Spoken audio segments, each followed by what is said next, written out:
Fathers டேல உங்களுக்கு சொல்ல ஒன்று கடமை போட்டுக்கிறேன். இந்த பூமியில நமக்கு யாரும் இல்லை, எவரும் இல்லைங்கிறத விட்டுட்டு எனக்கு ஒரு பரலோக தகப்பன் இருக்கிறாருங்கிற எண்ணங்கள், உணர்வுகள் எந்த அளவுக்கு மேலோங்குதோ, அந்த அந்த பரலோக தகப்பன் தான் என்னை உண்டாக்கின தேவன் என்பது எப்படி எந்த அளவுக்கு நமக்குள்ளார மேலோங்குதோ அந்த அளவுக்கு நம்முடைய வாழ்க்கை மேலோங்க ஆரம்பிக்கும், நம்முடைய காரியங்கள் மாற ஆரம்பிக்கும். ஆமென். பைபிளில் கரங்களை எடுத்துக்கலாம். தேவனுடைய வார்த்தை சொல்லுகிறது, மனுஷன் அப்பத்தினால மாத்திரமல்ல தேவனுடைய வாயிலிருந்து புறப்படுகிற ஒவ்வொரு வார்த்தையினாலும் பிழைப்பான் என்று எழுதியிருக்கிறது. இதில் எழுதியிருக்கிற வார்த்தைகளை நான் விசுவாசிக்கிறேன். இயேசுவின் நாமத்தில் எல்லா நன்மைகளையும் பெற்றுக்கொள்வேன். ஆமேன். திருப்பம் லூக்கா எழுதின சுவிசேஷம் 15ஆம் அதிகாரம் 11ஆம் வசனத்திலிருந்து. பின்னும் அவர் சொன்னது, ஒரு மனுஷனுக்கு 2 குமாரர் இருந்தார்கள். அவர்களில் இளையவன் தகப்பனை நோக்கி, தகப்பனே, ஆஸ்தியில் எனக்கு வரும் பங்கை எனக்கு தர வேண்டும் என்றான். அந்தபடி அவன் அவர்களுக்கு தன் ஆஸ்தியை பங்கிட்டு கொடுத்தான். சில நாளைக்கு பின்பு இளைய மகன் எல்லாவற்றையும் சேர்த்து கொண்டு தூர தேசத்துக்கு புறப்பட்டு போய் அங்கே துன்மார்க்கமாய் ஜீவனம் பண்ணி தன் ஆஸ்தியை அழித்து போட்டான். எல்லாவற்றையும் அவன் செலவழித்த பின்பு அந்த தேசத்திலே கொடிய பஞ்சம் உண்டாயிற்று. அப்பொழுது அவன் குறைவுபட தொடங்கி அந்த தேசத்து குடிகளில் ஒருவனிடத்தில் போய் ஒட்டி கொண்டான். அந்த குடியானவன் அவனை தன் வயல்களில் பன்றிகளை மேய்க்கும்படி அனுப்பினான். அப்பொழுது பன்றிகள் தின்கிற தவிட்டனாலே தன் வயிற்றை நிரப்ப ஆசையாயிருந்தான். ஒருவனும் அதை அவனுக்கு கொடுக்கவில்லை. அவனுக்கு புத்தி தெளிந்தபோது அவன், என் தகப்பனுடைய கூலிக்காரர் எத்தனையோ பேருக்கு பூர்த்தியான சாப்பாடு இருக்கிறது, நானோ பசியினால் சாகிறேன். நான் எழுந்து என் தகப்பனிடத்திற்கு போய், தகப்பனே, பரத்துக்கு விரோதமாகவும் உமக்கு முன்பாகவும் பாவம் செய்தேன். இனிமேல் உம்முடைய குமாரன் என்று சொல்லப்படுவதற்கு நான் பாத்திரன் அல்ல. உம்முடைய கூலிக்காரில் ஒருவனாக என்னை வைத்துக் கொள்ளும் என்பேன் என்று சொல்லி எழுந்து புறப்பட்டு தன் தகப்பனிடத்தில் வந்தான். அவன் தூரத்தில் வரும்போதே அவனுடைய தகப்பன் அவனை கண்டு மனதுருகி ஓடி அவன் கழுத்தை கட்டி கொண்டு அவனை முத்தம் செய்தான். ஆமென். ஒரு அற்புதமான அப்பா பிள்ளை உறவை சித்தரிக்கிற ஒரு அருமையான ஸ்டோரி இந்த ஸ்டோரி. இதில் முக்கியமான காரியத்தை நம்ம பார்க்க இருக்கிறோம். அதுக்கு முன்பாக மீண்டுமாய் நம்முடைய பரலோக தகப்பனுடைய அன்பை குறித்து நாம் புரிந்து கொள்ள வேண்டியது அவசியமாய் இருக்குது. ஆமென். நம்மளுடைய பரலோக தகப்பன் இந்த பூமியில் ஒரு மனுஷனை உருவாக்குனார். அந்த மனுஷன் பாவத்துக்கு உட்பட்டான். அந்த பாவத்திற்கு உட்பட்ட அந்த மனுஷனை மீண்டுமாய் அந்த அப்பாவோடு இணைப்பதற்கு, இப்படி சொன்னால் உங்களுக்கு நல்லா புரியும். பைபிள் இப்படி சொன்னோம்னா, தேவனுடைய உறவுல துண்டிக்கப்பட்டுட்டான், ஐக்கியத்தை இழந்துட்டான். இழந்த அந்த ஐக்கியத்தையும் அந்த உறவையும் திரும்பவும் அந்த மனிதனை தேவனோடு இணைப்பதற்கு, அதாவது அப்பாவோடு இணைப்பதற்கு இயேசு இந்த உலகத்துக்கு என்ன பண்ணார்? வந்தார். ஆமென். அப்போ யோசிச்சு பாருங்க, இன்னைக்கு அந்த பரலோக தகப்பன் இந்த பூமியில் ஒவ்வொரு மனுஷனையும் ஒரு நோக்கத்தோடு திட்டத்தோடு உருவாக்கி இருக்கிறார். அந்த நோக்கத்தையும் திட்டத்தையும் ஒரு மனுஷன் செயல்படுத்தணும் அப்படின்னா அவன் அந்த அப்பாவோடு இணைந்து என்ன பண்ணணும்? இருக்கணும். ஐக்கியத்துக்குள்ளார உறவுக்குள்ளார அவன் வரணும். அப்படி வரும்போது தான் தேவனுடைய திட்டங்கள் நிறைவேற்றப்படும். அதுக்காக தான் உதாரணமாக இயேசு கிறிஸ்து வரும்போது இந்த அப்பா எப்படிப்பட்டவருங்கிறத ஒன்று வெளிப்படுத்துகிறார். ஒன்று, அப்பாவை வெளிப்படுத்துறது மாத்திரமல்ல, அப்பா என்னெல்லாம் இந்த பூமியில் நிறைவேற்றுன்னு நினைக்கிறாரோ அதையெல்லாம் நிறைவேற்றுகிறவராக என்ன பண்ணுறாரு? இருக்கிறார். இந்த கால வேலையில் இந்த ஃபாதர்ஸ் டேல உங்களுக்கு சொல்ல ஒன்று கடமை போட்டுக்கிறேன். இந்த பூமியில் நமக்கு யாரும் இல்லை, எவரும் இல்லைங்கிறத விட்டுட்டு எனக்கு ஒரு பரலோக தகப்பன் இருக்கிறாருங்கிற எண்ணங்கள், உணர்வுகள் எந்த அளவுக்கு மேலோங்குதோ, அந்த அந்த பரலோக தகப்பன் தான் என்னை உண்டாக்கின தேவன் என்பது எப்படி எந்த அளவுக்கு நமக்குள்ளார மேலோங்குதோ அந்த அளவுக்கு நம்முடைய வாழ்க்கை மேலோங்க ஆரம்பிக்கும், நம்முடைய காரியங்கள் மாற ஆரம்பிக்கும். ஆமென். அப்போ இந்த ஃபாதர்ஸ் டேல ஒரு முக்கியமான காரியம் என்ன காரியம் சொல்லும்போது, பரலோக தகப்பன் ஒரு மனுஷன் ஒரு மகனை உண்டாக்குனார். மகன் துண்டிக்கப்பட்டுட்டான். துண்டிக்கப்பட்ட மகன் மீண்டுமா அப்பாவோட இணைவதற்கு இயேசு வந்தார்னு சொன்னான். ஞாபகம் இருக்குங்களா? அப்போ வந்த பிறகுதான் காண்பிக்கிறார். ஏன்னா சொல்றார் இல்லையா, அப்பாவுடைய வேலையை செய்வது என்று போஜனம் என்ன பண்ணுது?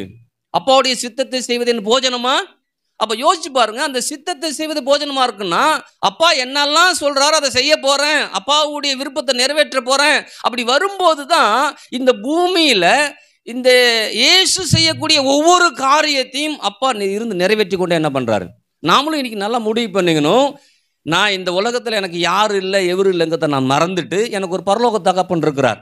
அவரோடு நான் ஐக்கியமும் உறவும் வைத்து கொள்ளும் போது அந்த அப்பா இந்த பூமியில என்னவெல்லாம் செய்யணும்னு விரும்புகிறாரோ அதை எல்லாவற்றையும் என்ன கொண்டு என்ன பண்ணவர் அவர் செய்வாருங்கிற எண்ணம் வரும்போது தான் அதற்கு பிறகுதான் நம்முடைய ஆசீர்வாதம் நன்மைகள்லாம்.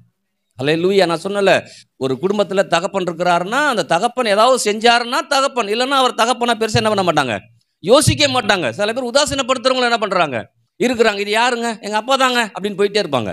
ஏன்னா அவரால் ஒரு பலனுமே. ஆனால் சொல்ற இந்த பரலோக தகப்பனால தான் எல்லா பலனும் என்ன பண்ணுது, எல்லா பலனும் பயனும் இருக்குதுங்கிறத இன்னைக்கு உணர்ந்து கொள்ளணும். அது மாத்திரமல்ல, அதுதான் அப்போஸ்தலன் பவுல் ஜெபிக்கும் போது எப்படி ஜெபிக்கிறார் சொல்லும்போது, அன்பின் ஆழம், அகலம், நீளம், உயரம். ஏன்னா அப்பாவை குறித்த அன்பு யாருக்குமே என்ன பண்ணல, தெரியல. அது தெரியாத போனாலும் அப்பாவுடைய ஆசீர்வாதங்களையும் பெற்றுக்கொள்ள முடியல. நம்ம இங்கே பார்த்தோம் இல்லையா, இளையகுமாரன் கதையை படித்தோம் இல்லையா, அதை படிக்கும்போது ஒன்று தெரியுது, கூடவே இருக்கிறான். கூடவே இருக்கும்போது அந்த அப்பாவுடைய அந்த அன்பு அவனுக்கு புரியவே இல்லை. அது புரியாமல் போனதால தான் அவனுக்கு எது மேன்மையாக தெரிஞ்சது, அப்பாவிட்ட இருக்கிற சொத்து தான் மேன்மையாய் சரி. இன்றைக்கும் கிறிஸ்துவ வாழ்க்கை நீங்களும் நானும் இந்த இயேசுப்பாட்ட வரும்போது எப்போ பார்த்தாலும், இந்த தேவன்கிட்ட வரும்போது எப்போ பார்த்தாலும் தேவையின் அடிப்படையில் வருதில்லை. தேவையின் அடிப்படையில் வந்தோம்னா குமாரன் கதை மாதிரி தான். ஆனால் அந்த அன்பின் அடிப்படையில் வரும்போது நீங்கள் இது வரைக்கும் அவன் இங்கே இருக்கும்போது அன்பின் அடிப்படையில் அவன் வாழல. ஆனால் தூர தேசத்துக்கு போன போது அவனுக்கு புத்தி தெளிந்த போது தான் அந்த அன்பின் அடிப்படையில் என்ன பண்ணுறான், வரான். இன்னைக்கு நீங்களும் நானும் தேவன்கிட்ட வரும்போது இந்த அன்பின் அடிப்படையில் வரும்போது அந்த பிரகாசம் உள்ள மணக்கங்கள் வந்து அன்பினுடைய ஆழம், அகலம், நீளம், உயரம் இன்னதென்று அறிந்து கொள்ளக்கூடிய அந்த பிரகாசம் உள்ள மணக்கங்களோடு வந்து அந்த அப்பாட்ட வரும்போது இந்த அப்பா எப்படிப்பட்டவருங்கிறத அவர் உள்ளம் நமக்கு புரிய ஆரம்பிக்கும். அவருடைய உள்ளம் எப்பயுமே கொடுக்குற உள்ளமா என்ன பண்ணுது இருக்குதாமே. அப்போ இந்த கால வேலையில் இந்த ஃபாதர்ஸ் டேல அப்பா உங்களை பார்த்து சொல்றாரு, உனக்கு என்னெல்லாம் வேணுமோ அதெல்லாம் கொடுக்கக்கூடிய பரலோக தகப்பனா என்ன பண்றேன்னா இருக்கிறேன். இதை தான் ஆண்டவர் வந்து ஆபிரகாம் வெளிப்படுத்துகிறார். ஆபிரகாம் இல்லையா, யார்கிட்டையும் எங்கேயும் கையை நீட்டல, இல்லை எதுவுமே அவனுக்கு இல்லை. வானத்தையும் பூமியும் உண்டாக்கின தேவன் என்னை ஆசீர்வதிக்க போதுமானவராய் இருக்கிறார். அப்ப அவனுக்கு ஒன்று தெரியுது, என்னை அழைத்தவர் அவர் தான், என்னை பிரித்தெடுத்தவர் அவர் தான் என்னை முன் குறித்திருக்கிறார். அதனால எதுனாலும் யார்கிட்ட தான் கேட்பேன், யார் என்ன அழைத்தார் அவர்கிட்ட கேட்க. இன்னைக்கு உங்களை பார்த்து சொல்றேன், உங்களை அழைத்த தேவன், அழைத்தது தேவன் என்று நீங்க பார்க்காம அழைத்தது எங்க அப்பா. இன்னைக்கு என்னை ஊழியத்துக்கு அப்பா அழைச்சிருக்கிறார். அல்லேலூயா. உங்களுக்கு நல்வாழ்வு கொடுக்கும்போது உங்கள் அப்பா உங்களை அழைச்சிருக்கிறார். அவ்வளோதான் நான் அடிக்கடி வலியுறுத்தி சபையில் சொல்லிக்கிட்டே வரேன். தகப்பனா, அதாவது தேவனா பார்த்துருக்குறாங்க எல்லாரும், ஆனால் தகப்பனா பார்க்க மறந்துட்டாங்க. அவ்வளோதான். இயேசு கிறிஸ்து வரும்போது எல்லாமே தகப்பனை பற்றி தான் சொல்லிக்கிட்டு இருக்கிறார், தேவனை பற்றி சொல்லவே இல்லை. தேவனை பற்றி கேட்கும்போது தேவனை பற்றி சொல்கிறார் இல்லையா, என்னை கண்டவன் பிதா கண்டவன். தேவனை பற்றி பேசும்போது தேவனை பற்றி பேசுகிறாரு. ஆனால் அநேக இடங்களில் தகப்பனுடைய உள்ளத்தை புரிந்து கொள்ளும்படி தான் பேசிக்கொண்டே என்ன இருக்கு. இன்றைக்கி உங்களை பார்த்து சொல்கிறேன், நீங்கள் தகப்பனுடைய உள்ளத்தை புரிந்து கொண்டீங்கன்னா தகப்பன் எல்லாத்தையும் பெற்றுக்கொள்ள முடியும். தகப்பனுடைய உள்ளத்தை நீங்கள் புரிந்து கொள்ளவே இல்லை, தகப்பனை புரிந்துக்கவே இல்லைன்னா எந்த நன்மையும் பெற்றுக்கொள்ளவே முடியாது. ஆனால் இங்கே அந்த உறவுக்குள்ளார தான் இருக்கலாம், அந்த ஐக்கியத்தில் வந்து பெற்றுக்கொள்ளவே முடியாது. ஆனால் அப்பாவை பற்றி சொல்லும்போது இந்த பாவத்தின் மூலமாக பிரிக்கப்பட்டோன்னு சொன்னோம் இல்லையா, பாவத்தின் மூலமாக பிரிக்கப்பட்ட போது நம்ம சேர்ந்தோம். எப்படி சேர்ந்தன் பைபிள் சொல்லுது, வேதம் படிக்கலாமா? ரோமர் 8:15. அப்பாவுடைய உள்ளம் எப்படிப்பட்டது, அந்தபடி திரும்பவும் பயப்படுவதற்கு நீங்கள் அடிமைத்தனத்தின் ஆவியை பெறாமல் அப்பா பிதாவை என்று கூப்பிட பண்ணுகிற புத்திர சுவிகாரத்தின் ஆவியை. அப்ப என்ன சொல்ல வர்றாரு அப்பா இன்னைக்கு உங்களை பார்த்து, அப்பா இது வரைக்கும் நீ யாரும் இல்லை, இவங்க இல்லை, அவங்க இல்லை, அப்பா இல்லை, அப்பா இருந்தால் நல்லா இருக்கும் அப்படின்னு நீங்கள் யோசிச்சிருந்தீங்கன்னா அப்பா இன்னைக்கு உங்களை பார்த்து சொல்கிறாரு, உன்னை நான் இன்னைக்கு என்ன அப்பா பிதாவை என்று கூப்பிடுற அளவுக்கு ஒரு உரிமையை சிலாக்கியத்தை என்ன பண்ணிருக்காரு. அப்போ அப்பா உள்ள எப்பயுமே என்ன பண்ணுதுன்னா அவரை நோக்கி வருவோம், அவர்கிட்ட வருவோன்னு தான் என்ன பண்ணுது. அப்போ அவர்கிட்ட வர முடியாத அளவுக்கு ஒரு பாவம் இருந்துச்சு. அந்த பாவத்தை நீக்கின பிறகு இப்போ நம்மளை பார்க்கும்போது நம்ம எப்படி கூப்பிடலாம் அவரை? ஏன்னா அந்த பாவத்தின் ஊடாக வரும்போது எப்படி ஆயிடுச்சு பார்த்தீங்கன்னா, ஆபிரகாமின் தேவனே, ஈசாக்கின் தேவனே, யாக்கோபின் தேவனே தான் எல்லாரும் அழைக்க ஆரம்பிச்சாங்க. ஆனால் இன்னைக்கு நமக்கு வந்து அப்படி இல்லை, அப்பா பிதாவை என்று கூப்பிட பண்ணுகிற புத்திர சுவிகாரத்தின் ஆவி என்ன பண்ணிருக்காரு. ஹல்லேலூயா. ஒரு மிகப்பெரிய உரிமையை அப்பா உள்ள நமக்கு கொடுத்துருக்குது. இன்னைக்கு நீங்களும் நானும் இந்த அப்பா உள்ள எனக்கு ஒரு உரிமையை கொடுத்துருக்குது. நான் அப்பாட்ட வரேன், அப்பாட்ட வரும்போதெல்லாம் அந்த அப்பா எனக்கு நன்மையானவங்களை கொடுப்பான்னு பைபிள் என்ன பண்ணுது சொல்லு. வேத வசனத்தை வாசிக்கலாமா? மத்தேயு 7:11. ஆகையால் பொல்லாதவர்களாகிய நீங்கள் உங்கள் பிள்ளைகளுக்கு நல்ல ஈவுகளை கொடுக்க அறிந்திருக்கும் போது பரலோகத்தில் இருக்கிற உங்கள் பிதா தம்மிடத்தில் வேண்டிக் கொள்ளுவர்களுக்கு நன்மையானவைகளை கொடுப்பது அதிகம் நிச்சயம் அல்லவா. முதல்ல ஒன்று சொன்னேன், பாவத்தினூடா பிரிக்கப்பட்டுட்டோம், திரும்ப அப்பாவோட சேர்ந்துருக்கிறோம். அதனால் அப்பா முதல்ல என்ன நமக்கு கொடுக்குறாரு? அப்பா பிதா என்று உரிமையை முதல்ல கொடுக்குறாரு. ஹல்லேலூயா. அதனால் இன்னைக்கு உங்களுக்கு யாரும் இல்லைங்கிறத மறந்துடணும். எப்பயுமே நமக்கு பிசாசு நம்மகிட்ட பேசுகிற பேச்சுனா தெரியுமா, உனக்கு யார் இருக்கிறா, உனக்கு எவர் இருக்கிறா, உனக்கு கொடுத்து உதவ ஆள் இருக்கிறாங்களா, உனக்கு நல்ல வார்த்தையை சொல்கிறதுக்கு ஆள் இருக்காங்களா, ஏதாவது ஒன்று நமக்குள்ளார நம்ம போட்டுக்கிட்டே இருப்பான். ஆனால் அப்போ தான் நீங்கள் முடிவு பண்ணும், எனக்கு ஒரு அப்பா இருக்கிறாரு, நான் எப்போ கூப்பிட்டாலும் அவர் எனக்கு செவி கொடுக்குறவர் என்ன பண்ணுறார், இருக்கிறார்.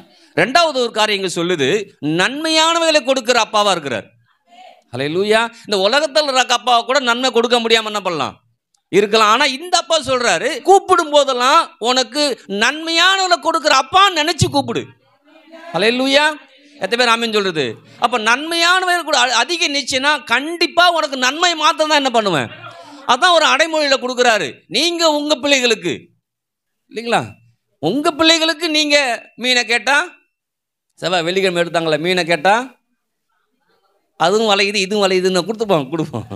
அப்படி இல்லை. அப்போ இன்னைக்கு நல்லா விளங்கிக்கணும், நமக்கு வாழ்க்கையில் எனக்கு நன்மையை மாத்திரம் கொடுக்குற அப்பா இருக்கிறாரு. அது அவர் சொல்லியிருக்கிறார், நிச்சயமாக அவருக்கு நன்மையை மாத்திரம் தான் என்ன பண்ணுவேன். அப்போ ஒன்று மிகப்பெரிய அப்பா பிள்ளை உறவு உரிமை நமக்கு வருகிறது. ரெண்டாவது நன்மையான காரியங்கள் வருகிறது. மூணாவது ஒரு காரியம் வருது, ரோமர் 8:32. தம்முடைய சொந்த குமாரன் என்றும் பாராமல் நம்ம எல்லாருக்காகவும் அவரை ஒப்பு கொடுத்தவர், அவரோட கூட மற்ற எல்லாவற்றையும் நீங்கள் அப்பான்னு கூப்பிடும்போது நன்மையை மாத்திரம் தான் கொடுப்பாரு. ரெண்டாவது மற்ற எல்லாத்தையும், உனக்கு என்னெல்லாம் வேணுமோ அதை எல்லாத்தையும் நான் என்ன பண்ணுறேன். அப்போ யோசிச்சு பாருங்க, இன்னைக்கு நம்ம இந்த லிட்டரலாக உலகத்தில் இந்த அப்பா எனக்கு இல்லை, அப்பா எனக்கு செய்ய மாட்டேங்கிறாரு, அப்பா எனக்கு எந்த பிரயோஜனமும் இல்லை, நீலாம் எனக்கு அப்பாவா கேட்குறாங்களா இல்லையா? என்னங்க சத்தத்தை காணோம், நீங்களாம் அப்பாவா, அப்பாவது என்ன தான் பண்ண நீனு அப்படின்னு கேட்குறோம்னா அறிவீனமாக கேட்குறோம். நம்மளை உண்டாக்குன ஒரு அப்பா இருக்கிறாருன்னு நமக்கு தெரியாமல் என்ன பண்ணுது. ஆனால் இன்றைக்கி நமக்கு தெரிஞ்சுக்கணும், அப்பா ஒருத்தர் இருக்கிறாரு, அவர் ஒரு உரிமையை கொடுத்துருக்காரு, ஸ்லாக்கியத்தை கொடுத்துருக்கிறாரு. அவர் கொடுத்தது சொல்கிறாரு, என்கிட்ட கேள், நான் நன்மையான உனக்கு என்ன பண்ணுறேன், கொடுக்குறேன். அது மாத்திரமல்ல, என்னத்தை கொடுக்குறேன்னு சொல்கிறாரு இங்கே, என்னெல்லாம் மகனே உனக்கு வேணுமோ அதை எல்லாவற்றையும் நான் கொடுக்குற தேவனை என்ன பண்ணுறேன். அதை தான் இயேசு கிறிஸ்து அந்த பூமியில் வாழ்கிற வரைக்கும் என்னெல்லாம் அவருக்கு வேணுமோ எல்லாத்தையும் அவர் கொடுத்தார். 5 அப்போ 2 மீன் 5000 பேர் போஷித்தது எப்படி? இன்னைக்குலாம் சாப்பாடு ப்ரேயர்னா சாப்பாடு சமைக்கிறது நம்ம போகிறோம், எத்தனை பேர் வருவாங்க, 100 பேரா 200 பேரா, 200 பேருக்கு தகுந்த மாதிரி அரிசி போடுறோம். ஆமாம் தானே, 200 பேருக்கு தகுந்த மாதிரி அதுக்குரிய ஜாமான் வாங்குகிறோம், எல்லாம் வாங்குகிறோம். அன்னைக்கு அப்படி யாரும் மெஷர் பண்ணவே முடியாது, மெஷர் பண்ணவும் முடிஞ்சாலும் அதை வாங்கி கொடுக்குற அளவுக்கு ஒன்று அங்கே ஒன்றுமே. அப்போ யோசிச்சு பாருங்க, அன்னைக்கு என்ன வேணுமோ அது எல்லாவற்றையும் அப்பா பரலோகத்திலிருந்து என்ன பண்ணார், அன்னைக்கு கொடுத்தார். ஆமென். அப்போ 5 அப்போ 2 மீன் கொண்டு 5000 பேரை போஷித்த அப்பா இன்னைக்கு சொல்றாரு, நன்மையானவைகளை கொடுக்குறேன், அது அதிக நிச்சயமா நான் உனக்கு என்ன பண்றேன், கொடுக்குறேன். அது மாத்திரமல்ல, உனக்கு என்னெல்லாம் வேணுமோ மற்ற எல்லாவற்றையும் உனக்கு என்ன பண்றேன்னா சவாலா சொல்றாரு. மற்ற எல்லாவற்றையும் அருளாது இருப்பது எப்படின்னு ஒரு கொஸ்டின் மார்க் சொல்றாரு. என்னால் முடியாத, என்னால் செய்யக்கூடாத அதிசயம்னு ஒன்று இந்த உலகத்தில் இல்லவே இல்லை. உனக்காக நான் எல்லாவற்றையும் என்ன பண்ணுவேன் சொல்லுங்க, மற்ற எல்லாவற்றையும் எனக்கு என் அப்பா சொல்லுங்க, என் அப்பா எனக்கு கொடுக்க விருப்பம் உள்ளவராக இருக்கிறார். என்னுடைய வாழ்க்கையில் எல்லா நன்மைகளையும் கொடுக்கக்கூடிய ஒரு அப்பா எனக்கு இருக்கிறார். அந்த அப்பாவே கூப்பிடும்போது அந்த அப்பா எனக்கு செவி கொடுத்து நன்மையானவர்களை கொடுப்பது அதிக நிச்சயம். ஆமென். எத்தனை பேர் ஆமென் சொல்லுது? அப்போ ஒவ்வொரு முறையும் நம்முடைய எண்ணங்களில் இது மிகுதி ஆகணும், இது மேலே வரணும். என்ன வரணும்? ஹல்லேலூயா. இதனால என்ன பண்ணுவேன், எங்கள் அப்பாட்ட போய் கேட்பேன். போகும்போதே இவர் கொடுக்க மாட்டாருன்னு போகக்கூடாது. சில பிள்ளைகள் பாருங்க, கொடுக்க மாட்டாரு, ஒரு பிட்டை போட்டு வைப்போம், வெறும் விட்ட போட்டு வைப்போம், கத்திரி பார்த்தா கொடுத்துருவாரு. அவள் ஐயோ அப்படின்னு உள்ளம் குத்தும் இல்லையா? அப்படி இல்லை. இவர்கிட்ட போகும்போது, அப்பா நீங்கள் யாருன்னு எனக்கு புரியுது, என்னை யாருமே மதிக்கலை, யாருமே கூப்பிடல, நீ என்னை வந்து அப்பா அப்படிதான் கூப்பிடுன்னு சொன்னீங்க. ஹல்லேலூயா. எனக்கு விளங்குது, அப்பா ஒருத்தர் இருக்கிறாரு, நான் வேற யார்கிட்டயோ கேட்டுட்டு எங்கெங்கேயோ அலமோதுறேன், ஆனால் அப்பாவை நம்பி ஜீவிக்கக்கூடிய ஒரு இருதயத்தையும் ஒரு உள்ளத்தையும் எனக்கு அப்பா கொடுக்கணும் இன்னைக்கு நான் விரும்புகிறேன். ஹல்லேலூயா. நிறைய நேரம் தேவைகள் வரும்போதும், நெருக்கங்கள் வரும்போதும், பிரச்சனைகள் வரும்போதும் யாரா கொடுப்பான்னு யோசிக்கிறேன். ஆனால் இன்னைக்கு தான் எனக்கு விளங்குது, அப்பான்னு கூப்பிடும்போது எனக்கு நன்மையால் கொடுக்குற அப்பா இருக்கிறார். ஹல்லேலூயா. 24 மணி நேரம் கூப்பிடலாம், என்னன்னாலும் கேட்கலாம், என் உரிமை அது. ஹல்லேலூயா. எத்தனை பேருக்கு அந்த உரிமை தெரியுது? ஹல்லேலூயா. அந்த உரிமையும் ஸ்லாக்கியமும் தெரிஞ்சிச்சுன்னா சொல்கிறேன், இந்த அப்பாவை நம்பி ஜீவிக்க முடியும், அப்பாவிட்டு நன்மைகளை பெற்றுக்கொள்ள முடியும். அப்போ இங்கே சொல்கிறார் பாருங்க, என்னுடைய மகனே உனக்காக கொடுத்தம்பா, அவரோட கூட மற்ற எல்லாவற்றையும் உனக்கு கொடுக்காதது எப்படி நான் ஏன் கொடுக்காம இருப்பேன்? எப்படி கொடுக்காம இருப்பேன்? நீ என்னோட பேசும்படியா, நீ என்னோட உறவாடும்படியா, நீ என்னோட ஐக்கியம் வைக்கும்படியா என் மகனை கொடுத்துருக்கிறேன். வெறும் உறவு ஐக்கியம் என்பது நீ சம்பாதிப்பது மாத்திரமல்ல, என்னுடையதெல்லாம் உன்னுடையதே மாற்றப்படும், உன்னுடைய என்னுடையதே மாற்றப்படும். அதான் அப்பப்புள்ள உறவு. அப்பப்புள்ள உறவு சாதாரணமானது இல்லை. ஹல்லேலூயா. எத்தனை பேருக்கு புரியுதுன்னு தெரியல. ஆனால் பங்கு போட்டு கொடுத்துட்டோம்னா என்னத்துங்கிறான் மாவன். என்ன பண்ணுறான்? இது ஏன் பங்குங்கிறான், இது ஓம் பங்குங்கிறான். ஆனால் அப்பா உள்ள இல்லை, எல்லாம் ஒன்று தான். ஹல்லேலூயா. ஹல்லேலூயா. நீங்கள் அதெல்லாம் இந்த இளையகுமாரனுடைய அண்ணன் வந்து கேட்குறான் இல்லையா, எனக்கு ஒரு கோழியாவது வெட்டினியா, ஏதோ அவன் நம்மளை மாதிரி பேசுகிறான் பாரு, எனக்கு ஏதாவது செஞ்சியா, அவனுக்கு மட்டும் கொழுத்த கன்று அடிக்கிறேன்னு கேட்கும்போது, எப்பா என்னதெல்லாம் ஒன்று தானடா, எப்படி உள்ளத்தில் இருந்திருக்கான் பாரு. அந்த உள்ளம் புரியாமல் பெரியவன் இருந்துட்டான். ஹல்லேலூயா. ஆனால் இன்னைக்கு சொல்கிறேன், பெரியவன் மாதிரி சபையில் நிறைய பேர் இருக்கிறாங்க, அப்பாவுடைய உள்ளம் புரிஞ்சிக்காமல. ஆனால் இன்னைக்கு அப்பாவுடைய உள்ளத்தை புரிஞ்சிக்கும் போது சொல்கிறேன், என்னதெல்லாம் ஒன்றுதுப்பா, ஒன்றுதெல்லாம். இப்போ என்ன பிரச்சனைன்னா, அவருதெல்லாம் என்னதுன்னா பிரச்சனை இல்லை, ஆனால் அவர் சொல்கிற ஒன்றுதெல்லாம் என்னதுப்பான்னு சொன்னால் தான் பிரச்சனை. மைக்கேல் உனக்கு கொடுத்தாலும் அதெல்லாம் ஒன்றுது இல்லைடா, என்னதுன்னு என்னப்பா இப்படி சொல்கிறீங்களே. அதான் ஆபிரகாம் ஜெயிச்சான் அதில், ஏகசுதன் என்றும் பாராமல். அப்பா கொடுத்துட்டாரு, அப்பா கேட்குறாரு, அவர் பிள்ளை அவர் கேட்குறான்னு கொடுக்குறான். ஆனால் பெத்தது யாரு? இவன். பெத்தது இவன், கொடுத்தது அவரு. கொடுத்தது அவர் தான் தெரியுறதால தான் அப்பா கேட்கும்போது கொடுக்க முடியுது. அதான் அப்பா உள்ளம் பாருங்க, உடனே எடுத்துக்கல, கரெக்டாக கொடுத்துட்டான் ஆபிரகாம், என் பிள்ளை கொடுத்துட்டான்னு எடுக்கல. இல்லைப்பா, உன் உள்ளத்தை பார்த்தேன், என் உள்ள மாதிரியே இருக்குது, அதனால என் உள்ள மாதிரியே உன் உள்ள இருக்கிறதால இதுவரையும் இல்லாத டபுள் மடங்கு பிளஸிங் உனக்கு என்ன போறேன். எத்தனை பேருக்கு புரியுது? இன்னைக்கு நமக்கு அந்த மாதிரி பிளஸிங்குள்ளார போகணும்னு கடவுள் அப்பா விரும்புறாரு. ஹல்லேலூயா. அப்போ அப்பா உங்களை பார்த்து சொல்றாரு, என்னோடதெல்லாம் ஒன்றுன்னு சொல்லும்போது, அம்மா அப்பான்னு சொல்லும்போது அவர் கேட்கும்போது என்ன பண்ணும்? கொடுக்கணும். கொடுத்தீங்கன்னா வாங்கிட்டு அப்படியே பிச்சைக்காரத்தனமா விடுறவரல்ல, நீ எங்கேயாவது போய் போய்ச்சிக்கணும் விடுறவரல்ல. ஹல்லேலூயா. ஆபிரகாம் அப்படி விடவும் இல்லை. ஆமென். அப்போ இன்னைக்கு நல்லா புரிஞ்சுக்கணும், அப்பாவுடைய உள்ளம் எப்போதும் என்ன நான் கூப்பிடுவானான்னு பார்த்துட்டு இருக்குது. ரெண்டாவது ஒரு காரியம் நன்மையான கொடுப்பதுக்காக வெயிட் பண்ணிட்டு இருக்குது. மூணாவது ஒரு காரியம் சொல்லுது, எல்லாம் உனக்கு வேணுமா, எல்லாத்தையும் நான் கொடுக்குறேன்னு சொல்லுது. ஹல்லேலூயா. இன்னும் ஒன்று சொல்றாரு பாருங்க, இது அதை விட ரொம்ப ஆச்சரியமான விஷயம். லூக்கா 12:32, பயப்படாதே சிறுமந்தையே, உங்களுக்கு ராஜ்யத்தை கொடுக்க உங்கள் பிதா பிரியமா இருக்கிறார். அப்பா என்ன சொல்றாருன்னா, பயப்படாத மைக்கேல, பயப்படாத புதிய பிள்ளைகளை, நீங்கள் சிறு மந்தையா சிறு கூட்டமாக இருக்கிறீங்க, என்ன பண்ண போகிறோமோ ஏது பண்ண போகிறோமோ அப்படின்னு நீங்கள் யோசிக்காதீங்கப்பா. இந்த சிதம்பரம் பட்டணத்தையே உனக்கு கொடுக்க சித்தமில்லாம இருக்கிறேன், இந்த கடலூர் டிஸ்ட்ரிக்டை உனக்கு கொடுக்க சித்தமில்லாம இருக்கிறேன், இந்த தேசத்தையே உனக்கு கொடுக்க சித்தமில்லாம. அப்போ யோசிச்சு பாருங்க, சொல்கிறாரு ராஜ்யத்தை கொடுக்குற பிரியமாக இருக்கிறேன். நம்மளை அதான் சொல்கிறாரு, ஆபிரகாம் வரும்போது ஆபிரகாம் எப்படி காமிக்கிறாரு, இவன் அவனுடைய வீட்டை விட்டு அவன் தேசத்தை விட்டு வரும்போது உன்னை ஒரு தேசமாக மாத்துறேன். எத்தனை பேருக்கு புரியுது? இன்னைக்கு உங்களை பார்த்து சொல்கிறாரு, நீ பயப்படாத, நீ சின்ன ஆளு, நீ பெரிய ஆளு, நீ படிக்கல, நீ வேலை செய்யலை, அப்படி இருக்கிறேன், இப்படி பயப்படாத, என்னை கூப்பிடு, அப்பா பிதாவை கூப்பிடு, உனக்கு நன்மையானவங்களை கொடுக்குறேன். ஹல்லேலூயா. ரெண்டாவது சொல்கிறாரு, உனக்கு எல்லாவற்றையும் உனக்கு என்ன பண்ணுறேன்னா கொடுக்குறேன், அது மாத்திரமல்ல இந்த ராஜ்யத்தையே உனக்கு கொடுக்குறேன். ஹல்லேலூயா. ராஜ்யத்தில் இருக்கிற பெஸ்ட்டானதெல்லாம் நம்மகிட்ட தான் வரும். ஹல்லேலூயா. ஒருவேளை ஒஸ்ட்டாக வந்தால் கூட அது பெஸ்ட்டாக கர்த்தர் மாற்றிடுவார். அப்பா என்ன பண்ணுவாரு சொல்லுங்க? எல்லாத்தையும் மாற்றிடுவார். எல்லாம் பெஸ்ட்டாக மாறும். என் பிள்ளை பெஸ்ட்டாக இருக்கும், என் குடும்பம் பெஸ்ட்டாக இருக்கும், இந்த ஊரில் என் குடும்பம் தான் பெஸ்ட்டாக இருக்கும். அல்லேலூயா. எத்தனை பேருக்கு புரியுது? ஏன்னா அப்பா உள்ளம் அப்படிப்பட்ட உள்ளம். ஆமென். இந்த உள்ளத்தை போல நம்ம உள்ளம் மாறணும்னு அப்பா விரும்புகிறார். அல்லேலூயா. எத்தனை பேர் ஆமென் சொல்லுது? அப்போ இங்கே பாருங்க, இது ஏன் உள்ளம்னு சொல்லிட்டு வரோம்னா, இந்த உள்ளத்தின் அடிப்படையில் தான் அந்த இளையகுமாரனை பார்க்க போகிறோம். அல்லேலூயா. ஏன்னா இளையகுமாரனுடைய ஸ்டோரி பார்க்கும்போது நமக்கு நிறைய முறை பார்த்துருக்குறோம். ஆனால் இந்த முறை பார்க்கும்போது வித்தியாசமான முறையில் பார்க்க இருக்கிறோம். ஏன் அப்படி சொல்லும்போது, இந்த உள்ளம் மாத்திரம் தான். இது வரைக்கும் அந்த அப்பா புள்ள 2 பேரும் ஒரே இடத்துல தான் இருக்கிறாங்க. உள்ளம் மாறுபட்டு இருக்குது. ஆனால் அப்பாவும் பிள்ளையும் பிரிக்கப்பட்டிருக்கிறாங்க. உள்ளம் ஒன்றாகுது. இன்னைக்கு நீங்கள் நானும் இப்போ அப்பா தேவனை நம்ம பார்த்ததில்லை இல்லையா? ஆனால் அந்த அப்பாவுடைய உள்ளத்தை புரிந்து கொள்ளும் போது, அந்த உள்ளம் போல என் உள்ளம் மாற்றப்படும் போது, அவருடைய உள்ளமும் என் உள்ளமும் ஒன்றாகும் போது, அவருடைய எல்லா நன்மையும் எனக்குள்ளார என்ன பண்ணும்? வர ஆரம்பிக்கும். அப்படிதான் இங்கே அப்பாவோட இருக்கிறான். அவனுடைய அப்பாவுடைய உள்ளம் அவனுக்கு புரிந்து கொள்ள முடியவில்லை.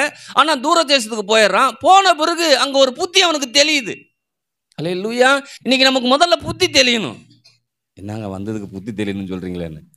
ஏன்னா 24 மணி நேரம் சொல்ல ஆண்டவர் சார், நான் உன்னை விட்டு விலகுவதும் இல்லை. அப்பா என்ன சொல்றாரு? அப்பா மைக்கேல் உன்னை விட்டு விலக மாட்டேன், உன்னை நான் நான் 24 மணி நான் என்ன யோசிச்சிருக்கிறேன்? யார் எனக்கு கொடுக்க போறா, என்ன செய்ய போறேன்? புரியுதுங்களா? நீங்க என்னமோ அப்படியே ரொம்ப விசுவாசம் இருந்த மாதிரி உட்காந்துக்கிறீங்க. அப்ப ஏன் அப்படின்னு சொல்லும்போது, அந்த உள்ளம் கேடுபாடு உள்ளதா இருக்குது. அந்த உள்ளம் மாற்றப்படாத உள்ளம் என்ன பண்ணுது? ஆனால் இன்னைக்கு அப்பா உள்ளத்தை போல என் உள்ளம் மாற்றப்படும் போது, உங்களோட உள்ளம் மாற்றப்படும் போது, இங்கே இருக்கிற எல்லாருக்கும் அப்பா நன்மைகளை கொடுக்க சித்தமுள்ளவராக இருக்கிறார். அப்பா ராஜ்யத்தை கொடுக்க சித்தமுள்ளவராக இருக்கிறார். நீங்கள் கேட்ட எல்லாவற்றையும் உனக்கு கொடுக்கும்படி என்ன பண்ணுறார் அவர்? அப்போ இன்னைக்கு நீங்களும் நானும் அந்த இளையகுமாரன் கூட இருக்கும்போது அந்த உள்ளம் புரியல. ஆனால் தூர தேசத்துக்கு போய் புத்தி தெளிஞ்ச பிறகு அவன் என்ன பண்ணுது? அவனுக்கு அந்த உள்ளம் புரிந்து கொள்ளுது. புரிந்து கொள்ளும் போது அவன் ஒரு முடிவெடுத்து அங்கே என்ன பண்ணுறான்? அங்கேருந்து வருகிறான். வரும்போது பார்த்தோன்னா ஒரு மிகப்பெரிய எதிர்பார்ப்போடு அப்பா உட்காந்துருக்கார்.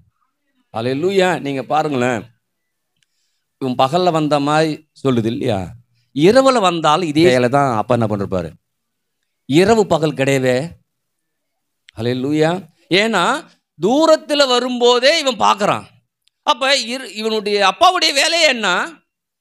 புள்ள எப்போ வரும், புள்ள எப்போ வரும்னே என்ன பண்ண எதிர்நோக்கி என்ன பண்ணுறான்? அப்பா காத்துக்கிட்டு. இன்னைக்கு பரலோக தகப்பன் நம்ம ஜெபத்துக்கும் ஆராதனைக்கும் ஆண்டவருக்காக நீங்கள் போய் நிற்கும் போதெல்லாம் எப்போ என் புள்ள வரும்னு எதிர்பார்த்து கொண்டு என்ன பண்ணுறாரு?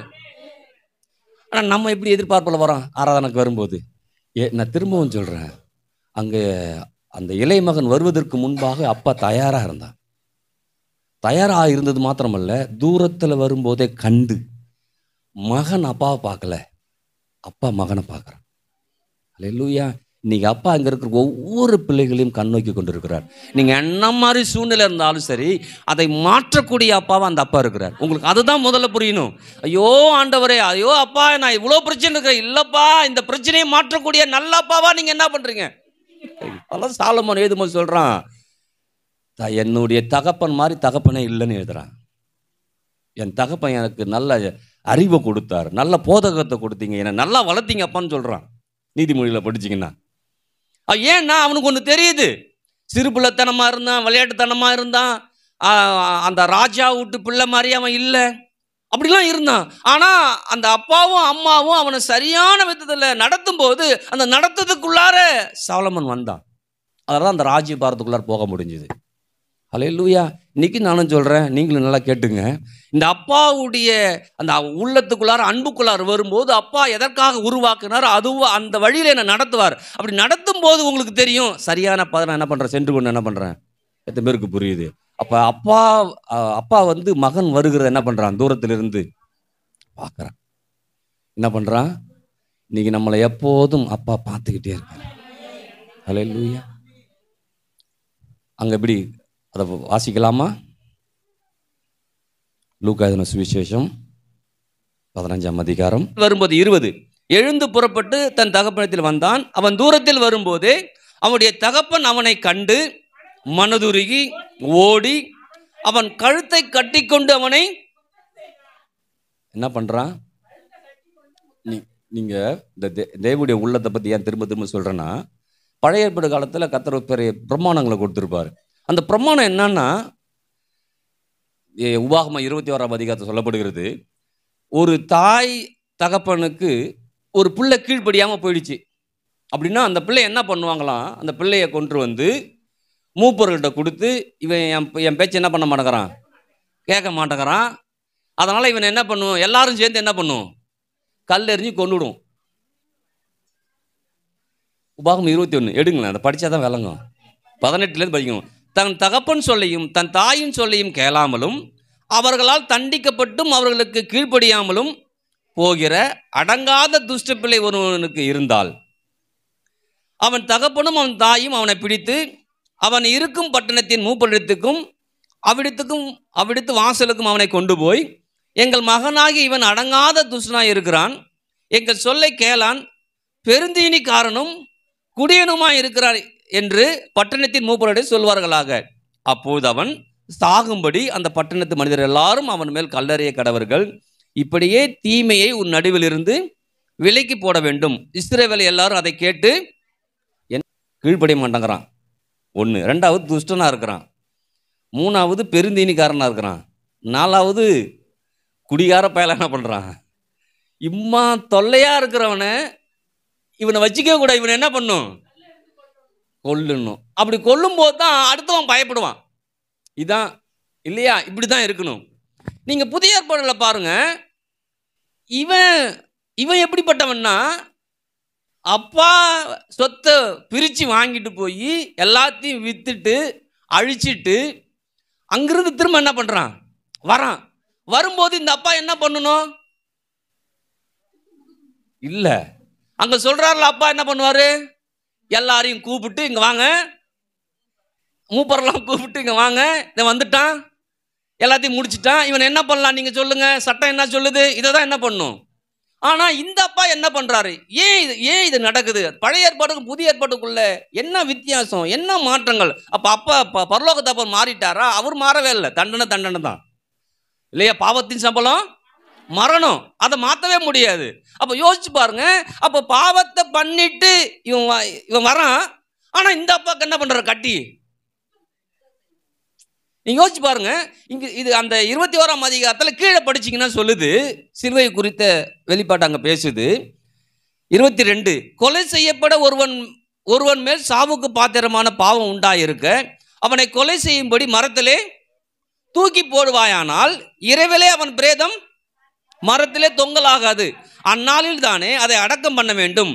தூக்கி போடப்பட்டவன் தேவனால் சபிக்கப்பட்டவன், ஆகையால் உன் தேவனாய் கர்த்தர் உனக்கு சுதந்திரமாக கொடுக்கும் உன் தேசத்தை தீட்டுப்படுத்த. என்ன சொல்றாருன்னா, இப்போ அவன் பாவத்தை பண்ணிட்டான், ஒரு பாவத்தை பண்ணினா அந்த பாவத்துக்கு பரிகாரம் என்ன, கல்வாரி சிலுவின் மூலமாக என்ன பண்ணும், ரத்தம் சிந்தப்படணும். சிந்தப்பட்ட பிறகுதான் பாவத்துக்கு பரிகாரம் உண்டாகிறது. அப்போ யோசிச்சு பாருங்க, இந்த பாவத்துக்கு, அதாவது துஷ்டனா இருக்கிறான், குடிகாரனா இருக்கிறான், அடங்காதவன் இருக்கிறான், கீழ்ப்படியாதவன் இருக்கிறான், இதோடைய எல்லாவற்றையும் இயேசு கல்வாரி சிலுவையில் எடுத்துக்கொண்டதால இன்னைக்கு புதிய ஏற்பாடு இளைய மகன் வரும்போது இவன் கட்டி என்ன பண்றான். அப்போ யோசிச்சு பாருங்க, அப்பாவுடைய உள்ளம் இந்த துஷ்டனா இருக்கிறவனை மாற்றக்கூடிய உள்ளமா இருக்குது. அன்னைக்கு அவன் துஷ்டமா இருக்கிறான், அவன் புத்தி தெளியுது, புத்தி தெளிஞ்ச பிறகு அவன் மாற்றப்படுகிறான். மாற்றப்பட்டு ஒரு மகன் வரும்போது மாற்றத்தை எதிர்பார்த்தா அப்பா போய் கட்டி பிடிக்கிறார். அல்லேலூயா. இன்னைக்கு நம்மளை அப்பா அப்படி தான் எதிர்பார்த்துட்டு இருக்கிறார். நாம தான் ஒன்று மேலே ஒன்று பாவம் பண்ணிட்டு என்ன பண்ணுறோம், ஒரு பொய் மேலே ஒரு பொய், இன்னொரு பொய் மேலே இன்னொரு பொய். ஆனால் இங்கே உள்ளம் மாற்றப்பட்ட பிறகு, அதாவது அப்பா உள்ளத்துக்குரிய காரியங்கள் நடக்கும்போது அந்த அப்பா வரும்போது எதிர்பார்த்துருக்கிறார். அல்லேலூயா. இன்னும் ஒன்று சொல்லலான்னா, அங்கே அந்த லூக்கா சுவிசேஷத்துக்கு போங்களேன், நீங்கள் கேட்கலாம், இந்த சிலுவையின் மூலமாக மாற்றப்பட்டிருக்குது ஓகே, ஆனால் எப்படி இவன் கட்டி பிடிக்கலாம், என்ன பண்ணலாம் அப்படி சொல்லும்போது தான் அங்கே அவன் சொல்கிறான் இல்லையா, அவனுக்கு புத்தி தெரிந்த போது அவன், என் தகப்புடைய கூலிக்கு எத்தனையோ பேருக்கு பூர்த்தியான சாப்பாடு இருக்குது, நானும் பசியினால் சாகிறேன், இவனும் தான் தீனிக்காரன் தான். நான் எழுந்து என் தகப்பனத்திற்கு போய், தகப்பனே, பரத்துக்கு விரோதமாகவும் உமக்கு முன்பாகவும் என்ன சொல்கிறான், புத்தி தெரியுதில்ல, அங்கேயே சொல்லிடுறான். சரியா, என்ன சொல்லிட்டு வரான், ஒரு முடிவோட வரான். இப்போ மகன் புத்தி தெரிஞ்சிருச்சு, அப்பாவுடைய உள்ளம் புரிய ஆரம்பிக்குது. என்ன புரிய ஆரம்பிக்குது அப்பா உள்ளம்? எத்தனையோ வேலைக்காரங்கள்லாம் சாப்பாடு போடுறாரு, எனக்கு போட மாட்டாரா? முடிவாயிடுது இல்லையா?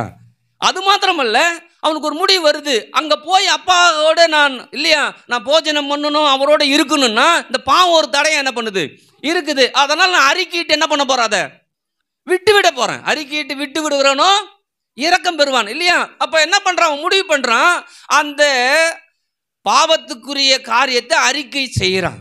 அது செய்யறது மாத்திரமல்ல, அடுத்து பாருங்க, இனிமேல் உம்முடைய குமாரன் என்று சொல்லப்படுகிற நான் பாத்திரன் அல்ல, உம்முடைய கூலிக்காரில் ஒருவனாக என்னை வைத்துக் கொள்ளும் என்று என்பேன் என்று சொல்லி எழுந்து புறப்பட்டு வரான் இல்லையா? அப்புறம் இங்க 21 படிங்களேன். குமாரன் தகப்பனை நோக்கி, தகப்பனே, பரத்துக்கு விரோதமாகவும் உமக்கு முன்பாகவும் நான் பாவம் செய்தேன்,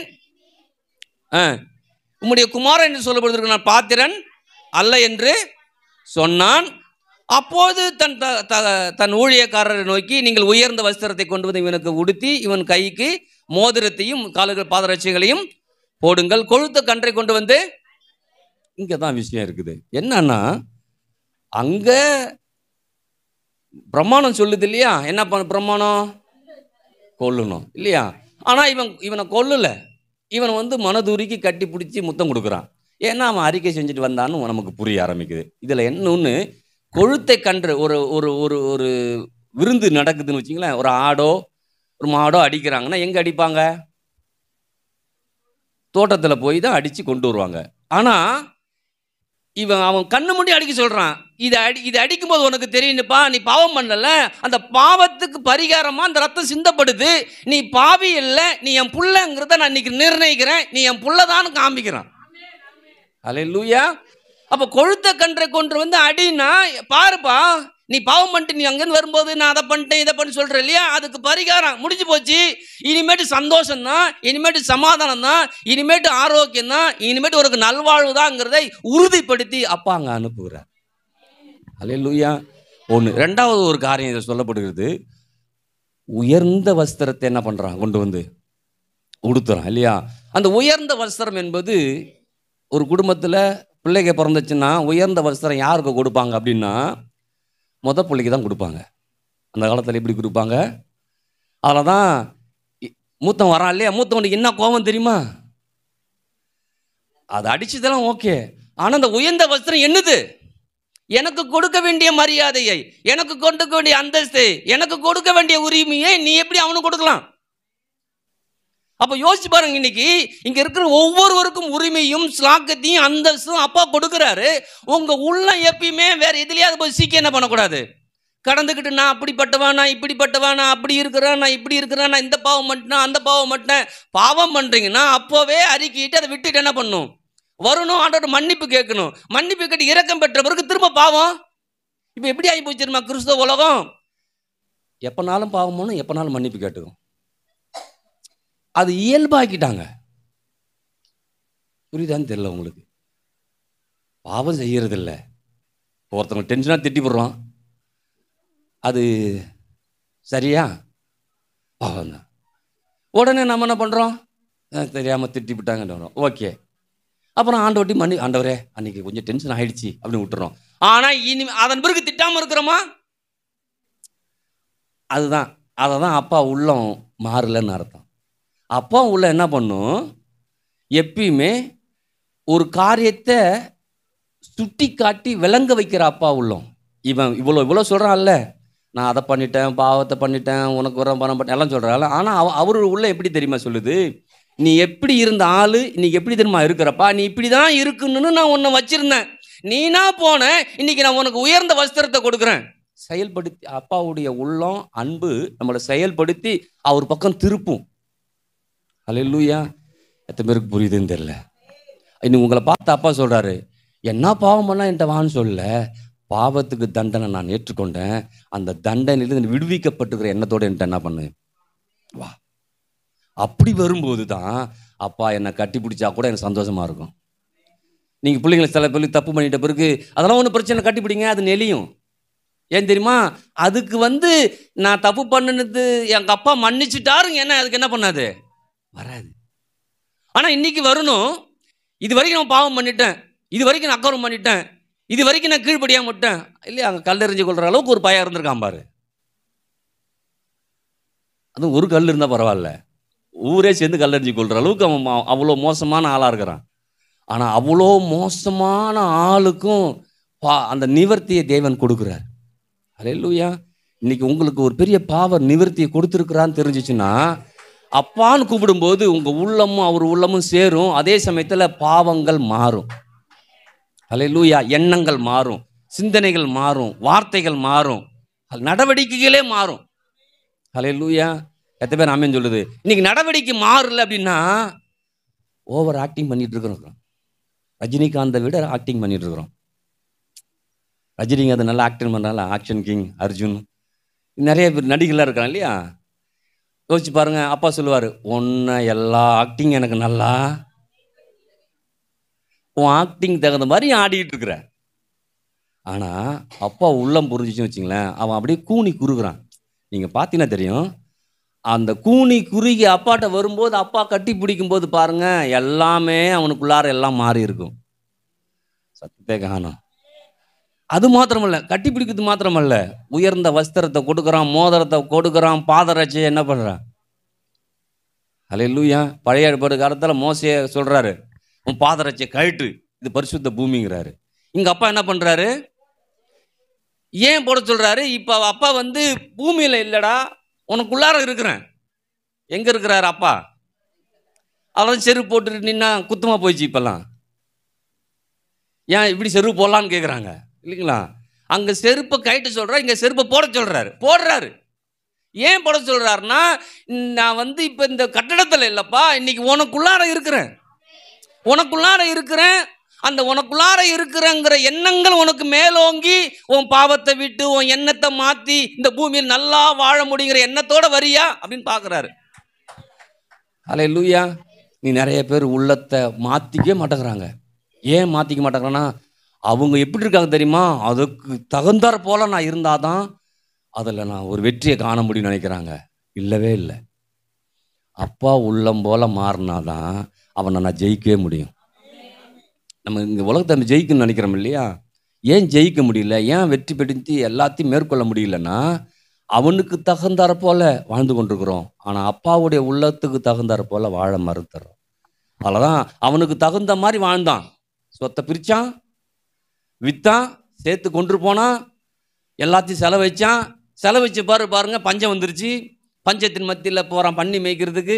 பண்ணி மேய்க்கிற இடத்துல சாப்பாடு கொடுக்க மாட்டேங்கிறான். பரவாயில்லப்பா, சாப்பாடு கொடுக்க வேணாண்டா, தவிடாத கொடுனான்னு அதையும் கொடுக்க மாட்டேங்கிறான். அதையும் கொடுக்கல உடனே என்ன பண்ணுது, இவனுக்கு லைட் அப்போ தான் அடிக்குது. ஏப்பா, எப்பயுமே இந்த பிரபஞ்சத்தின் தேவனானவன் இந்த அப்பாவை பற்றி தெரிந்து கொள்ளாத அளவுக்கு குருடா வச்சிருப்பானா. இந்த அப்பாவுடைய உள்ளத்தை பற்றி புரிஞ்சு கொள்ளாத குருடா வச்சிருப்பான். அந்த பிரபஞ்சத்தின் தேவனாவன் நம்ம குருடா வச்சிருந்தால நாம குருடா இருக்கிறோம் இல்லையா. குருடா இருக்கிறது நமக்கு ஒன்றும் தெரியாது. அப்படி குருடா வச்சு அவன் பழகிட்டு நம்ம குருடாவே இருந்துட்டோம். ஆனால் இன்னைக்கு அதெல்லாம் நிவர்த்தி பண்ணி அப்பா பிதாவை என்று கூப்பிட்டு பண்ற ஆவியை கொடுத்து என்ன குருடா இருக்கிறவனை நல்ல பார்க்குற அளவுக்கு என்ன பண்ற ஆண்டவர் மாத்துறாரு. புத்தியை தெளிய வைக்கிறார். தெளிஞ்சு வந்த பிறகு நான் திரும்பவும் குருடனா ஆகக்கூடாது. குருடனா ஆகுனாலும் திரும்ப தெளிய வைக்கிறாரு. அப்போ அப்பா அங்கே தெளிய வச்சு அவன் புத்தி தெரிஞ்ச பிறகு அவன் உள்ள வரான் பாரு. உள்ள வந்த பிறகு அவன் உள்ள மாற்றப்படும் போது, எண்ணங்கள் மாற்றப்படும் போது அவன் ஆசீர்வாதத்துக்குரியவனா மாறுறான். நீங்க நினைக்கிறீங்களா திரும்ப அவன் அப்பா சொத்தை வித்து எடுத்துட்டு போயிருப்பான்னு? திரும்ப போயிருப்பானா என்ன? போவே மாட்டான். உள்ள மாற்றப்பட்டிருக்கிறது.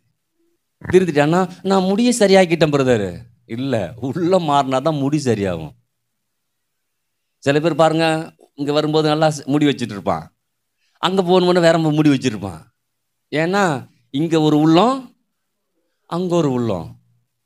இங்கே நான் பார்க்குறேன், ஆனால் எப்போதும் உங்களை உண்டாக்கின அப்பா பார்த்துக்கிட்டே இருக்கிறார். அல்லேலூயா. அப்போ யோசிச்சு பாருங்க, இன்னைக்கு அப்பாவு இங்கே வந்து இந்த மகனுக்கு வந்து மோதிரத்தை கொடுக்குறாரு, அங்கியை கொடுக்குறாரு, பாதராட்சியை கொடுக்குறாரு, மனதூரி கட்டி பிடிச்சி முத்தம் கொடுக்குறாரு, கொழுத்தை கன்று அடிக்கிறாரு. அது மாத்திரமல்ல, நல்ல மேலே வாத்தியத்தோட ஆடல் பாடலோட நடந்துக்கிட்டு இருக்குது. அல்லேலூயா. நீங்கள் யோசிச்சு பாருங்க, இதே வாழ்க்கை அவனுக்கு எப்படி இருந்திருக்கும்? ஏன் தெரியுமா? அப்பாவுடைய உள்ளத்தை போல அவன் உள்ள மாற்றப்பட்டுருச்சு. அல்லேலூயா. நீங்கள் ஆதன் பிறகு சொல்லவே இல்லை. பெரிய பெரிய மூத்த குமாரன் வரான் இல்லையா, அவன் பேசிட்டு போயிடுறான் இல்லையா. இப்போ நம்மளாம் என்ன பண்ணுவோம் தெரியுமா, நம்ம குடும்பத்தில் பெரிய வந்துட்டு போன உடனே சின்னவன் கேட்பான், என்ன வந்துட்டு போனா அப்படியே அவன் மட்டும் பேசிட்டு இருக்கிற அப்படிம்போம்ல. இங்கெல்லாம் அது வேலையே இல்லை.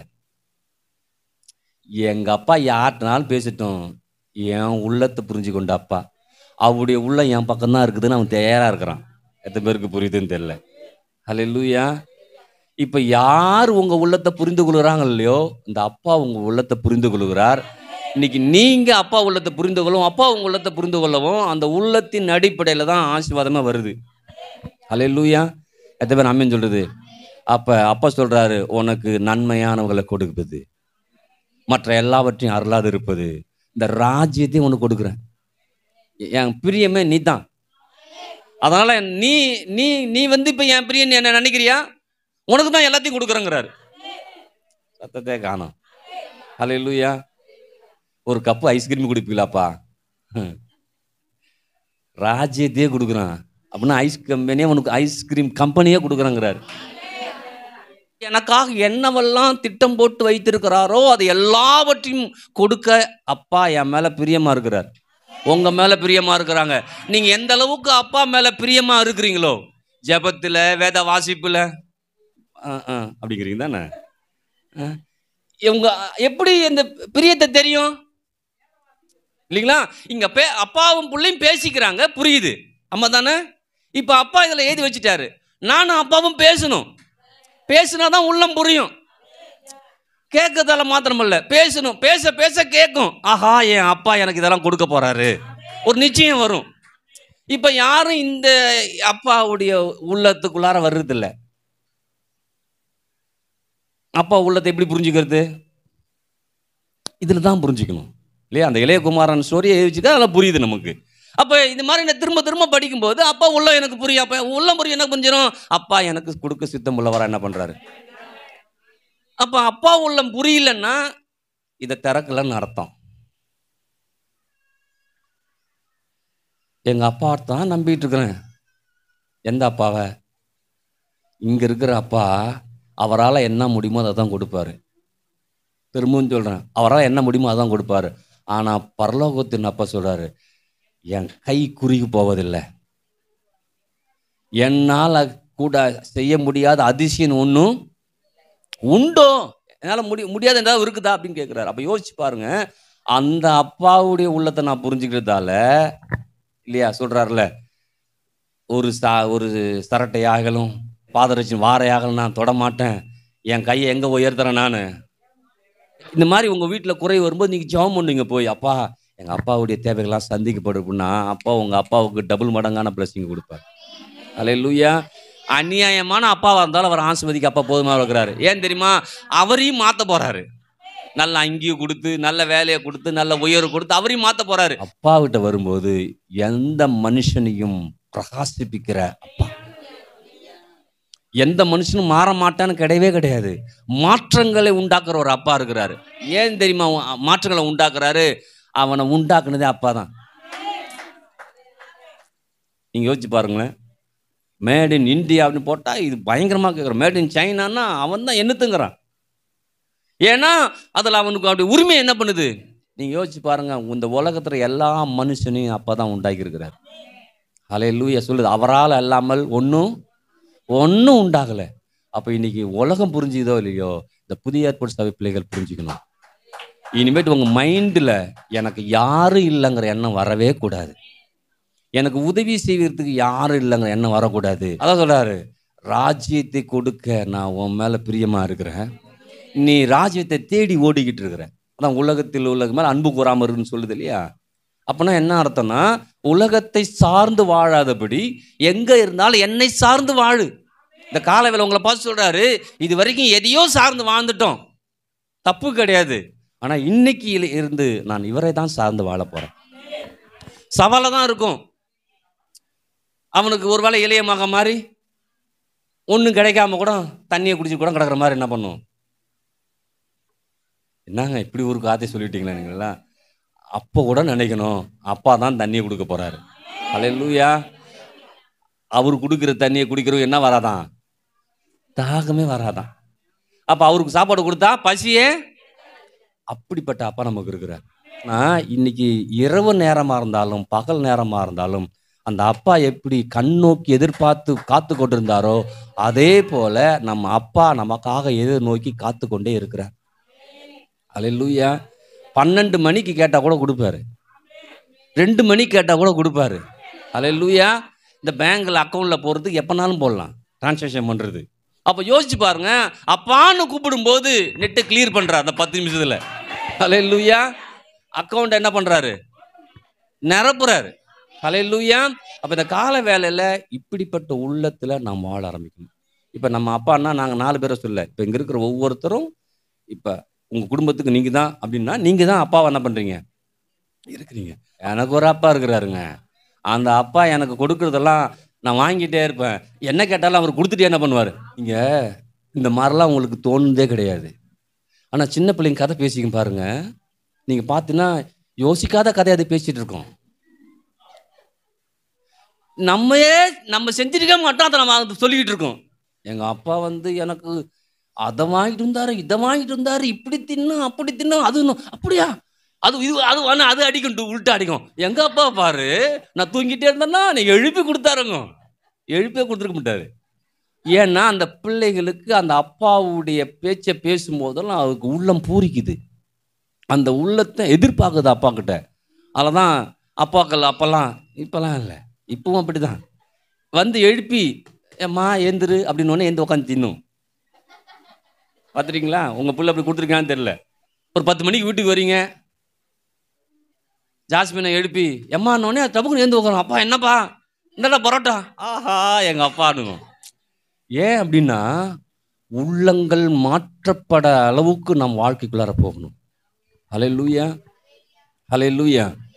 அப்போ இன்னைக்கு நாம் உள்ளங்கள் மாற்றப்பட்டு, எண்ணங்கள் மாற்றப்பட்டு, வார்த்தைகள் மாற்றப்பட்டு, எங்கள் அப்பா கிட்ட நான் போகிறேன், எங்கள் அப்பாவை நான் ஆராதிக்கிறேன், எங்கள் அப்பா எனக்கு எல்லாவற்றையும் கொடுக்க விருப்பமுள்ளவராக இருக்கிறாரு, அவரால் முடியாதுன்னு ஒன்றுமே கிடையாது, எல்லாவற்றையும் எங்கள் அப்பா கொடுக்க போதுமானவராய் இருக்கிறார். இதை உள்ளத்தில் வைங்க, எண்ணத்தில் வைங்க. எதை பேர் அம்மன் சொல்லுது? அடுத்த வாரம் வரும்போது கேட்பேன் எல்லாத்தையும், எப்படி இந்த வாரம் முழுக்க இருந்தீங்க அப்படின்னா, வாரம் முழுக்க ஒரே கடுமையாக இருந்துச்சு பிரதன்னு சொல்லக்கூடாது. எல்லா சூழ்நிலையிலும் அப்பா என்னை மேற்கொள்ள செய்தார், நான் மேலே வந்திருக்கிறேன், நான் முன்னேறி வருவேன். அல்லேலூயா. கண்டிப்பாக அந்த சிதம்பரம் சபை முன்னேறி தான் வரும். அல்லேலூயா. இந்த சபையில் தான் வாழ்த்துக்கு சொன்னீங்க எனக்கு. அதான் சொல்லுது, என்னை தகப்பனும் தாயும் என்னை கைவிட்டாலும் எங்கள் அப்பா என்னை சேர்த்துக்கொள்வார். இந்த உறவுகள் என்னை கைவிட்டாலும் அப்பா என்னை சேர்த்துக்கொள்வார், அப்பா என்னை சேர்த்துக்கொள்வார், அப்பா என்னை நடத்துவார், அப்பா என்னை அரவணைப்பார், அப்பா என்னை எல்லாத்தையும் மேற்கொள்ள செய்வார், அப்பா என்னோடு இந்த காரியத்தை நடத்துவார். மூச்சுக்கு 300 தடவை அப்பா அப்பா அப்பான்னு சொல்ல சொல்ல சொல்ல அப்பா உள்ளம் பூரிக்கும். அவர்தெல்லாம் என்ன தான் மாறும். எழுந்திருக்கலாமா?